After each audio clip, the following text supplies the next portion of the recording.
Hello, what's up po mga kabakerd?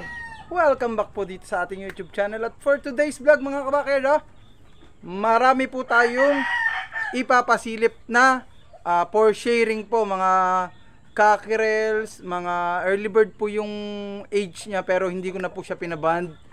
Mga pullets po na ready to use na po mga kabakerd. At saka syempre yung mga baby cockerels din po. So for sharing po muna natin mga kabakerd sa napakababang halaga, napakamura mga kabakerd. Take note, napakababa lang po. Tapusin mo tong video to at siguradong may magugustuhan ka. Let's go mga kabakerd! Like a Hellcat.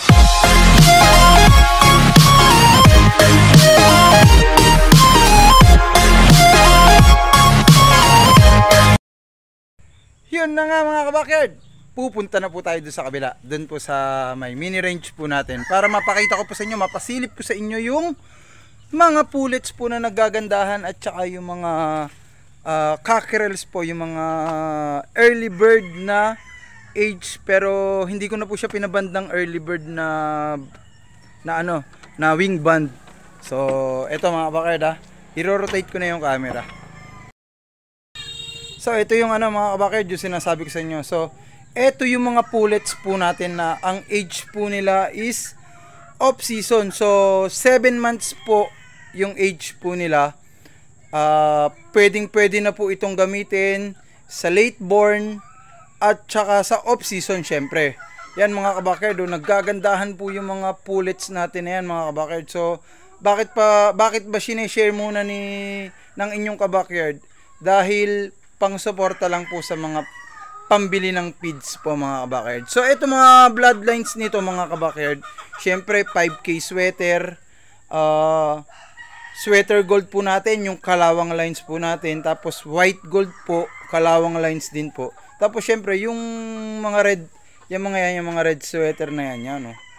Ang gaganda niya mga kabakerd. So mantitikas niyan mga kabakerd. Take note mga kabakerd, 700 lang po yung start po ng price po nila mga kabakerd. 700, napakamura po mga kabakerd. Tignan nyo yan, bali nga yan pwede nga yung pagbili nyo ng dalawa, bibili ko lang po siya ng isang sako na feeds para lang po syempre may pang suporta pa po tayo sa iba po nating mga manok dito. Syempre medyo dumadami na rin naman yung volume.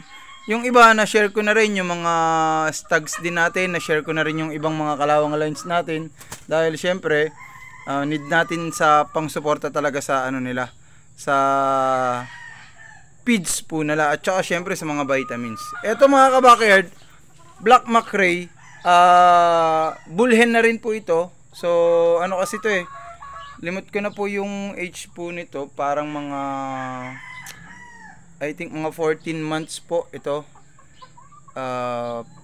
Fresh na fresh pa po yan, hindi pa po yan nagagamit mga kabackyard. Tingnan nyo po yan. Pwede rin po yan, i-share po natin. For only 1,000 yan mga kabackyard. Tingnan nyo yan. Yan, Black Macrae po yan, Black Macrae. Yan, mga signature lines po rin natin yan talaga nung mga una-una pa natin nagbibreed. Ito naman po is age naman po, age hen na rin po ito. So kung may magkakagusto, Gilmore Gold po yan, kalawang lines din po. Yan pwede rin nating i-share to mga kabakerd. To mumurahan ko na lang din to, 700 na lang din to mga kabakerd. Ayan share natin yan mga personal natin. So papalitan na lang po natin ng mas mga bata po siya. Yung ito maganda pa po itong mag-anak mga kabakerd. Ayan sweater lines din po yan. Tapos syempre may mga cockerels din po tayo dito. Ito nga po yung sinasabi ko sa inyo na mga early bird po na age. Early bird age. So yan mga kabakerd, ang linyada po niyan halos lahat po is kalawang lines po. So kahit may red po dyan, sweater lines din po yan mga kabakerd. So yan hindi ko lang po sure yung marking nito kung ito po ay anak ng 5K pero more or less lahat yan anong tawag dito, gold lines po yung kalawang lines po natin yan mga kabakerd. Yan yung syempre sa price natin sa mga lalaki, mas syempre kahit mas bata mas mataas po sa kanila, syempre mga kabakerd eh. Kung ito naman, kung kukuhanin po ng mga ano tawag dito, ng mga maramihan, so siguro pwede na rin po ito mga kabakerd, 1K each po. Pero pag per piece po siya mamimili, kukuha po ng per piece, siguro mga 1.5 po. Yan mga kabakerd. Yung mga ano nito, yung mga pullets po nito, na yan mga age po niyan, bibigay ko na lang po yan ng mga ano po, 500 po. Kung dalawa man, nasa pag-uusap na yan mga kabakerd. Yan, tingnan niya mga kabakerd. Opo. Talaga ha. Tara, lilipat pa tayo dun sa kabila natin mga kabakerd. For sharing din mga kabakerd ha. Ito po, for sharing din po ito. So may 5 po siyang CCU. Yan ha. Disclaimer lang po yan ha. Yan is kalawang lines din po. For sharing po yan, only 1,500 po. All in na po. Yan. All in na po yan. Hindi ko po sure kung ilan lalaki yan, pero sa tingin ko po 3. May kalawang lines din po diyang lalaki yan. Yan, maganda-gandang yan. No? Yan. For sharing yan. Meron din po tayo ditong sa 5K na napakross sa male sim. Yung nagkaroon po kasi tayo ng inalagaan ditong male sim na naka 2 times po. So, eto po. Doon po yata nakapagpaasawa to kasi nga nagkaroon po siya ng itim. So ito mga kabakerd, yan ha. Yan. Yan, pag ito gusto nyo, only 1,500 na lang din po, kasama na po yung 3 chicks niya. Yan mga kabakerd, solid din po yan. Okay. So nandito tayo mga kabakerd sa cording natin. Meron din po tayo ditong ilang mga, ang age po mga 5 months po. Pwede rin po natin silang i-share. So, ito po, pwede rin po siguro mga kabakerd. Bigay ko rin po ito siguro mga 1.5 to 1.8 mga kabakerd. Yan mga yan. Mga kalawang lines po natin na ayan mga cockerels po natin. Ito po. Yan. So, ayan yung isang yun. So 5K sweater po yun. Ito po ay 2 kalawang lines po. So pwede natin yung i-share. Tapos kung gusto niyo naman mga kabakerd ng mga future brood stag, tignan niyo mga kabakerd. Yan yung mga ano natin, yung mga off season po natin. So ang gaganda na po yung mga yan. Yan off season. Off season. Yan, 2. Ito pa mga kabakerd. Ayan, mga kalawang lines mga kabakerd. Tapos meron pa po tayong mas bata dito. Mas hindi pa matured. Pero off season din po yan. So medyo mailap lang. Tsaka ito mga kabakerd, yung straight comb. Yan So mga kabakerd, yung pag nagustuhan nyo mga yung mga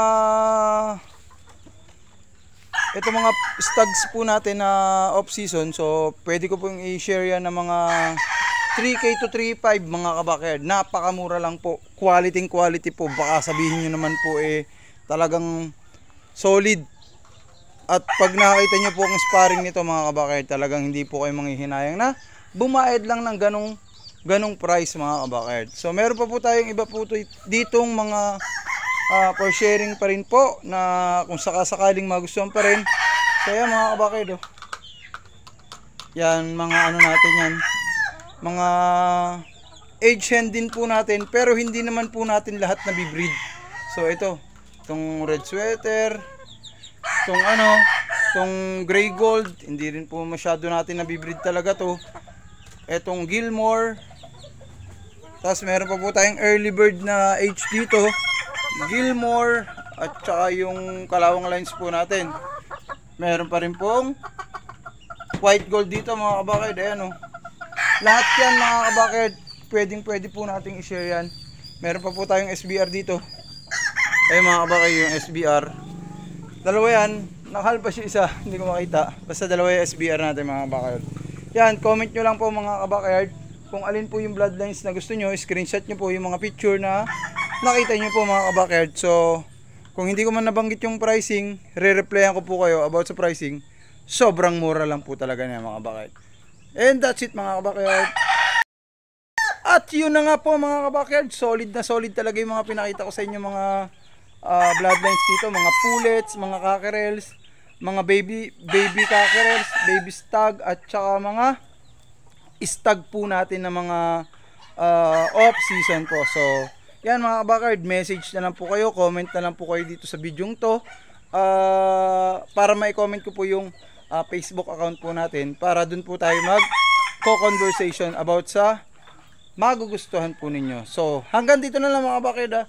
Kita-kits po sa next episode ng ating One Backyard. At ang laging sinasabi ng inyong kabakayard, always happy lang sa pagmamanok at alagaan lang po natin yung kayang-kaya nating suportahan pagdating sa feeds nila. Bye mga kabakayard! See you in my next vlog and have a nice day!